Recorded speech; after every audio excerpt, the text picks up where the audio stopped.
Alors, notre président démocratiquement élu a nommé le premier ministre à nouveau. Et ça fait jaser tous les médias, aussi bien donc des médias mainstream que les alternatifs. Parce qu'il paraît que le nouveau premier ministre fait encore des choses pas bien. Premièrement, on lui reproche que tout en devenant premier ministre, il veut rester maire de sa petite ville. Voilà. Et là, je comprends, parce que déjà, je veux dire, le job de premier ministre, c'est un peu éjectable. Voilà. Donc, si vous en avez ça juste pour quelques semaines, donc a priori, on va pas trop s'accrocher. Donc, si on va notre travail bien pépère quelque part, là où ça sent bon l'herbe fraîche et il y a des jolis petits feux dans les cheminées, ben pourquoi ne pas le garder au même temps? Parce qu'on va en faire un petit tour là, donc là-bas, donc à Paris. Après, on va rester, revenir donc là, près de. Non, mais surtout, vous savez quoi? C'est un homme de milieu. Donc, ça, on l'a déjà dit 1000 fois, donc je ne veux pas refaire la blague, mais ce que je veux dire, c'est que quand on est un homme de milieu, on a besoin d'équilibrer. Donc, du coup, on prend un poste le plus haut et puis après le plus bas. Vous voyez? Donc, on pense qu'on est dans la moyenne. Donc, ça, je ne comprends pas pourquoi on n'est pas d'accord. Voilà. Et puis, il y a aussi d'autres personnes qui ont dit que c'était scandaleux qu'il a pris un avion pour aller donc à Pau, parce que c'est comme ça qu'il s'appelle la ville. Donc, du coup, on a plein de jeux de mots absolument ahurissants là-dessus. Voilà. Non, mais ça occupe les esprits des Français, c'est bien. Et donc, il allait à Pau, pas de Pau, voilà. Donc, il est allé là-bas parce qu'il y avait un conseil municipal. Et il paraît que ça coûtait 12 000 euros. Mais en revanche, donc un conseil municipal là-bas, donc ils ont voté une aide de 25 000 euros pour Mayotte, voilà. Et les gens sont pas contents. Voilà. Mais moi, je me demande, vous voulez préférer quoi? Que ce soit le contraire? Non, mais qu'il claque 25 000 euros dans son petit voyage et qu'il donne juste 12 000 là-bas? Hein? Non, non, on est d'accord. Et en plus, vous savez quoi, les 25 000 euros là, on est là en train de dire, ouais, 25 000 euros, c'est pas beaucoup, tout ça, mais on ne sait pas. Peut-être pour Mayotte, c'est énorme. Parce qu'il paraît que là-bas, il y a 75% de gens qui vivent au-dessus du seuil de pauvreté. Mais on ne sait pas à combien c'est au-dessous. Peut-être que là-bas, on leur file 50 balles, ça leur fait l'année. Hein. Alors, 25 000 euros, c'est énorme. Donc, moi, au lieu de commencer à critiquer tout de suite Bayrou, parce que soi-disant, blablabla, on devait quand même commencer par lui dire merci. Parce qu'on n'est pas sûr que le Mayotte, elle aura plus que ça. Déjà, au moins, on est sûr qu'il y a ça qui va leur être donné. Parce que la France, elle a énormément de dépenses, ce temps-ci, je vous rappelle. Hein. Parce que la France, elle lutte pour sa sécurité. Voilà. Déjà en Ukraine, mais ça, on le sait. Mais aussi, il lutte pour sa sécurité en Arménie. Ah, ça, on en sait moins. Parce que là, encore une fois, on a planté un petit arbuste là, qui s'appelle Bayrou, plein milieu. Tout le monde va parler que de ça et on va pas ce qui se passe derrière. Là. Et derrière, il se passe des choses. Là. Derrière, donc, on a déjà la Géorgie où la France, elle s'est pris une sacrée claque. Voilà. C'est comme ça qu'ils disent les autres, les non-démocratiques. Parce qu'ils disent que la France, elle s'est pris une claque. On ne sait pas pourquoi, mais on parle de la France. Dans l'affaire de Géorgie, on dit que c'est la France qui s'est pris une sacrée plaque. Parce qu'il paraît que c'était le dossier que la France devait gérer que la première fois. Donc déjà, avec Saakashvili, ça, on va dire, ça a fait un gros flou. Voilà. Donc c'est notre national Glucksmann qui s'occupait de ce dossier, avec son rapport au monde qui était complètement perturbé dans cette affaire. Et maintenant, donc, bon, on a mis sur place une autre, là, pareil. Bref, une présidente qui, donc, n'est plus présidente et qui n'est pas d'accord et qui n'est pas contente et qui est maintenant, donc, partie à Bruxelles se plaindre, voilà. Mais en tout cas, les autres, les non-démocratiques, ils disent que la France, elle s'est pris une sacrée plaque et que, donc, la France, elle est en train de préparer, donc, un plan B dans cette région-là, donc, qui s'appelle le plan A. Oui, je veux dire, c'est le plan 1, donc c'est le nom de plan, et le plan B, c'est l'ordre dans lequel il avance. Voilà. Et donc le plan A, donc B, c'est l'Arménie. Voilà. Parce qu'on n'est peut-être pas au courant, mais on est en train de filer énormément d'armes donc, aux Arméniens. Énormément. On est en train de... Oui, c'est un don, oui, on est amis, donc on leur donne beaucoup d'armes, qui sont pas du tout défensifs, non, c'est plutôt des armes offensives, et plutôt, on va dire, costauds, voilà. Oui, peut-être un prêt, mais bon, c'est même pas sûr. C'est plutôt voilà. Oh, ben, la France est un pays riche.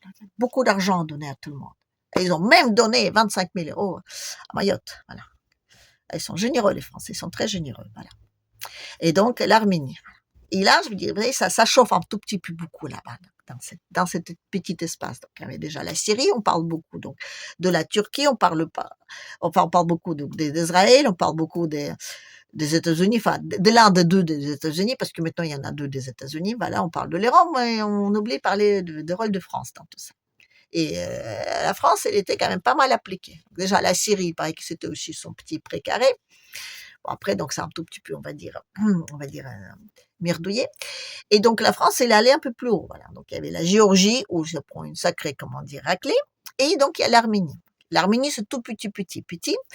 Et il y a le gros Azerbaïdjan à côté. Et donc la toute petite Arménie, elle est en train de se armer fortement pour résister éventuellement à Azerbaïdjan, qui lui, donc il paraît qu'il est dangereux. Enfin, c'est normal aussi. En même temps, il a beaucoup de gaz là-bas. Alors, donc, oui, c'est vrai. Quand on a beaucoup de gaz, on n'est pas démocratique. Donc, je comprends que la France, donc, pas que la France d'ailleurs. Maintenant, il y a aussi le Canada. Le Canada aussi, donc, ils sont impliqués dedans. Donc, il y a les soldats français, les soldats canadiens qui sont mis sous les frontières, donc, avec Azerbaïdjan, et on demande ce qu'ils font là-bas, parce que, je veux dire, déjà, quand on parle de l'Ukraine, on dit que c'est pas tout près, qu'on n'a pas vraiment de frontières communes, mais là, je veux dire, hein, la France et le Canada, qu'est-ce qu'ils ont à faire en Arménie? Pourquoi est-ce que l'Arménie, il ne veut pas vivre en paix avec Azerbaïdjan? Mais parce qu'il y avait une guerre là-bas. Il y avait une guerre, et normalement, ils doivent signer donc l'accord de paix. Et ben, ils n'ont toujours pas signé ces accords de paix. Pourquoi? Ben, parce que sur 17 points, se sont mis d'accord sur 15, et il y en a 2 où ils ne se sont pas mis d'accord. Voilà. Les Arméniens et les Azerbaïdjaniens. Lesquels? Premier, donc, qu'on est d'accord qu'une fois qu'on a signé nos accords de paix, on n'a pas à faire des revendications l'un vers l'autre. On dit que là, on part sur ce point-là, et après, on n'a pas à revenir dessus. C'est-à-dire une paix définitive, vous voyez.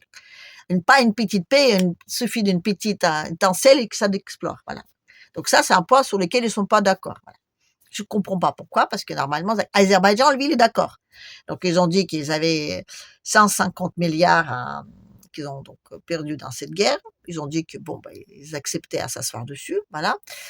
L'Arménien, je sais pas combien ils ont perdu, mais en tout cas, l'Azerbaïdjan, ils ont dit qu'écoutez, voilà, donc nous, on est prêt à signer et on est prêt de ne plus revenir dessus. L'Arménie, qui est un tout puissant pays, tout puissant comme ça, avec la France qui le soutienne, eux, ils n'ont pas envie de signer, voilà, sur ce point-là. Et puis le deuxième point, qui n'est pas moindre aussi, c'est que il y aura pas d'armée étrangère aux frontières entre les deux. Voilà. Oui, Azerbaïdjan ne veut pas d'avoir des bases de l'OTAN à ses frontières. C'est bizarre, hein, parce que normalement tous les pays donc où il y a du gaz, je veux dire, c'est comme ça. Il y a les bases de l'OTAN normalement. S'ils sont pas dans le pays, ils sont à la frontière. Et là, Azerbaïdjan, il dit que non. Voilà. Il dit qu'il n'est pas d'accord. Alors les autres, les démocratiques, ils disent que si, ils étaient d'accord à la base. Oui, ils étaient d'accord à la base. Ils étaient d'accord donc pour 40 hommes pendant 2 mois, observateurs. Donc ils ont dit qu'il y aura 40 observateurs démocratiques là-bas qui vont venir là. On peut faire confiance aux démocratiques, hein, parce qu'ils sont des gars sérieux. Donc ils étaient là pendant 2 mois, et normalement ils devaient évacuer après. Ils n'ont pas évacué. Donc, non, ils ont dit qu'on va continuer, et ils se sont triplés. Ils se sont reproduits entre eux, donc il y a beaucoup plus de soldats là-bas. Et leur observation devient plus en plus, on va dire, militarisée. Alors, Azerbaïdjan, ils ont dit que, bon, a priori, on n'est pas d'accord. On leur a dit, bon, on vous demande pas votre point de vue. On dit que l'Arménie, c'est un pays donc démocratique, civilisé, et souverain. Donc, s'il veut avoir des bases de l'OTAN juste là, ils ont le droit. C'est comme l'Ukraine, pareil. L'Ukraine, ils ont le droit. Ils sont démocratiques, civilisés et européens. Voilà. Donc, ils ont le droit d'avoir des bases de l'OTAN, et les autres, ils ont rien à dire. Voilà. Question de sécurité, voilà, on s'assoit dessus. Donc, c'est la même chose là-bas. Donc, il y a donc les Français et les Canadiens. Pourquoi les Français et les Canadiens, on ne sait toujours pas, mais on ne sait pas combien de milliers de kilomètres entre les deux, parce qu'on sait combien entre l'Ukraine. Voilà. Ça, on le dit. Macron, donc notre président démocratiquement élu, il a bien insisté sur le fait qu'il n'y a que 2000 kilomètres entre les deux. Il précise juste pas qu'il n'y a pas de frontière commune. L'Arménie, c'est encore moins. Voilà. Et donc, non, mais c'est vrai que M. Aliyev, je veux dire, le président d'Azerbaïdjan, il est pas mal remonté contre Macron. Parce qu'avant, donc avant Macron, les deux pays s'entendaient très bien, je veux dire, Azerbaïdjan et la France. C'est même d'ailleurs quand le papa d'Aliyev, parce que c'est pas démocratique, je vous rappelle là-bas, donc quand le papa a été élu, c'était le premier pays qu'il a visité. Voilà. La France était le pays qu'il a invité visiter là-bas. Donc, hein. Et quand le président donc actuel était élu, aussi la France était le premier pays où il allait. Voilà. Et depuis que Macron est au pouvoir, ça se passe moins bien. Et d'ailleurs, c'était Macron qui était chargé de signature des accords de paix. Voilà. Oui, non, ben je dis, je sais pas comment il fait cet homme-là, mais tu lui confies un dossier, ça fait flop. Voilà. C'est ce qu'Aliyev a dit. Donc, il dit que la France aujourd'hui, elle fait flop partout. Parce qu'aujourd'hui, M. Aliyev, il a, comment dire, il a des petits soucis personnels à régler avec Macron. Enfin, en tout cas, c'est l'impression que se donne. Parce que quand on le laisse parler, parce que justement, j'avais écouté donc son interview de M. Aliyev qui était donné donc à RIA Novosti. Bon, c'est un journal, ouais, c'est pas démocratique, lui il est pas démocratique et tout n'est pas démocratique et donc c'est normal qu'on l'écoute pas. Mais quand même c'était intéressant parce que je veux dire la France était pas mal concernée déjà sous les faits que donc ils sont en train d'armer Arménie. Voilà, tout en oubliant qu'il y a quand même des accords entre la Turquie et l'Azerbaïdjan, des accords militaires. Donc s'il y a une quelconque petit souci, c'est normal quand même que je dis il y a une entraide. Voilà. Et il y a quand même, comment dire, des petits soucis dans le passé entre l'Arménie et la Turquie. Donc peut-être que c'est pas le moment d'essayer de mettre une petite essentielle là-dedans, surtout qu'il y a déjà une grosse qui est en train de brûler en Syrie. Voilà. Mais bon, Macron, rien ne lui fait peur. Voilà. Et donc, ils ont essayé d'expliquer à quel point donc Azerbaïdjan est pas gentil. Voilà. Et ils ont donc dit tout ça à l'ONU. Et Azerbaïdjan n'a pas aimé. Et comme ils n'ont pas aimé, donc ils ont répondu en disant que ben, vous n'avez que regarder vous-même, les petits cocos, parce que ce que vous faites, vous, avec vos soi-disant colonies, enfin, je dis pardon, des départements d'outre-mer, quand on regarde ce que vous faites avec eux, je dis, c'est pas très joli non plus. Voilà. Ils ont dit ça. La France, fièrement, donc, on ne fait pas de leçons. Hein, on est donc la plus vieille démocratie du monde, hein, avec notre fraternité, liberté et compagnie, voilà. Et donc, ils ont pris mouche, donc ils n'étaient pas contents. Ils ont dit, oui, on a une puissance mondiale, tout ça. Donc, on n'a pas à nous dire ce qu'on doit faire ou pas. Là. Et donc, Aliyev, un homme, on va dire, orgueilleux, voilà, c'est comme ça qu'on dit, a pris mouche. Donc, ils ont dit, ben, tiens, on va aller approfondir le dossier. Et ils se sont donc penchés sur le dossier, donc justement, de tout le dom-tom, on va dire, pour voir combien est-ce que la France a emporté d'argent de ces endroits-là et combien il a donc rapporté. Par exemple, les pays de Sahel, ils ont fait des petits calculs et ils ont dit que la France, qui est toujours en train de mettre en avant, regardez comme on était gentil, parce qu'on a beaucoup aidé les Africains, on leur a beaucoup donné, tout ça, tout ça.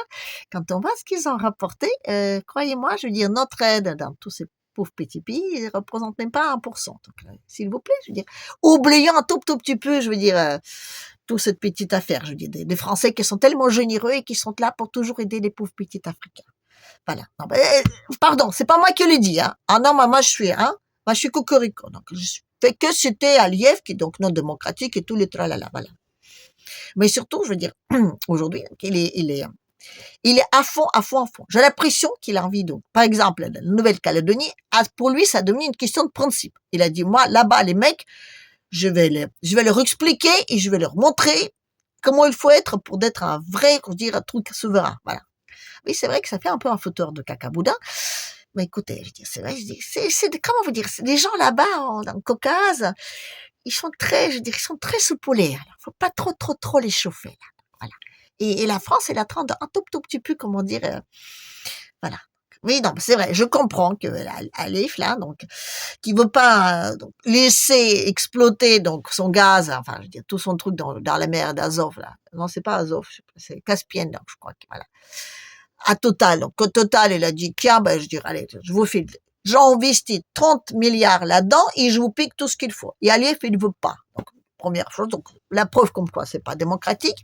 En plus, on lui dit gentiment, Pépère, tu nous construis un gazoduc, prends tout le gaz chez toi pour nous amener en Europe, tu claques du pognon là-dedans, et éventuellement, peut-être un jour, tu en achèteras du gaz. Il veut pas. Donc, deuxième chose, c'est pas démocratique. Et en plus, je dirais, le mec, il se situe donc dans tout ce bazar qu'il y a là-bas. Je dis, c'est un type qui est capable de parler aussi bien avec Poutine qu'avec un pays de nombre de l'OTAN, donc la Turquie. Voilà. Forcément, il insiste beaucoup sur sa souveraineté. Voilà.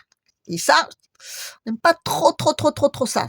Les pays donc, qui ont du gaz chez eux, qui revendiquent des pays souverains et qui sont plus à côté de la Russie, on n'aime pas ça. Alors, c'est un peu normal. Voilà. Et c'est aussi normal que l'autre, il n'est pas content. Donc, du coup, ça chauffe. Et on n'en parle pas du tout. Et c'est dommage parce que, vous savez, je veux dire, Azerbaïdjan, là-bas, c'est là-bas qu'il y a eu donc le COP 24. C'était à Bakou. Et la France n'était pas. Dans tous les pays donc, occidentaux, ils n'étaient pas. Ah ben c'est tellement important l'écologie qu'on n'y va pas. Et c'est donc là-bas que pour une fois, donc on est enfin arrivé à donc appliquer l'article, attendez là, je vais vous dire lequel, on n'a pas à dire des bêtises, l'article 6. L'article 6, donc, qui était donc, on va dire, mis à l'ordre du jour à COP 15, là, à Paris. Voilà. Et ils n'ont jamais réussi à les mettre au point. Et là, ils y sont arrivés. La France n'était pas, mais ils ont quand même arrivé à appliquer l'article 6 qui concerne donc les quotas, vous savez, les quotas de qui peut polluer et qui peut n'a pas. Voilà. Et d'ailleurs, je vous rappelle que c'est un pays qui pollue très peu. Voilà. Il a une part donc de pollution, je crois que moins d'1% ou aux alentours d'1%, par rapport aux États-Unis qui en représentent 12. En tout cas, c'est ce qu'ils disent. Voilà. Et l'Europe, je crois que c'est encore plus. Oui, parce que officiellement, l'Europe, il pollue plus que les États-Unis. Donc c'est là tu dis que tu peux un tout petit peu revenir sur la France. Enfin, je veux dire sur les chiffres, voilà, c'est ce que je voulais dire. Donc, non, ben je dis, il est très révolté. Son interview, c'était, il y avait donc, on va dire, au moins un quart qui était donc consacré à ratatiner Macron. Déjà, tous les premiers ministres, pour dire qu'ils les mettent juste là pour, on va dire, pour manipuler, pour mettre toujours des gens les plus de qui on peut s'indigner, pour comme ça, de coup, lui, on oublie. Il a dit donc, il a donné des chiffres de dette, il a donné donc il a tout. Non, mais c'est vrai, je dis, lui, le mec, je dis, quand tu l'entends parler, ah ouais, il choisit pas des jolis petits mots dans les jolis petits papiers de soie avec 2 rubans. Non, lui, il allait direct. C'est voilà. Si vous avez donc les possibilités de retrouver cette interview, l'écoutez-le parce que je veux dire, c'est un régal. C'est un régal. Voilà. Bref, donc, avant de vous quitter, je voulais aborder un dernier petit point concernant ma coiffure. Donc, officiellement, là, j'ouvre un débat concernant ma coupe de cheveux. Vous avez officiellement droit de vous prononcer maintenant, parce que pareil que quand on peut pas changer les choses, il faut donc les vouloir. Donc oui, je déclare ouvert le débat concernant ma coupe de cheveux. Donc, j'attends de vous tous les commentaires possibles et imaginables de concernant comment est-ce que je dois les couper et les coiffer. Voilà. Vous avez le droit à partir de maintenant. Voilà. Avant, je vous les ai pas interdits, mais là, vous avez le droit. Donc, allez-y, prononcez-vous dessus. Voilà. Allez. Et moi, en attendant, je vous dis à la prochaine.